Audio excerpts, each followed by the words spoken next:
सर्वसामान्यांच्या हक्काचा आवाज जागर जनस्थान की काही दिवस नाही काही महिने जे आहेत आपण ऐकतो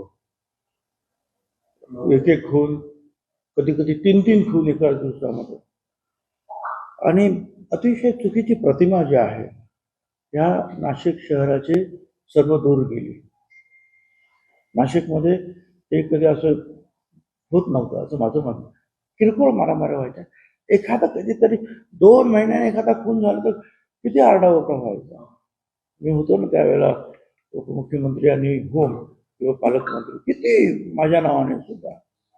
पण अलीकडे रोज रोज रोज पण चला ते आहे दुरुस्त आहे. पोलिसांनी जे आहे काय पोलीस पण आता रस्त्यावर आलेले आहेत आणि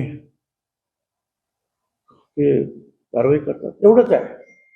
जे गुन्हेगार असतील कुठल्या पक्षाचे आहेत याचा विचार करू नका, कुठल्या संघटनेचा आहे याचा सुद्धा विचार करू नका, त्याच्यावर कारवाई करा.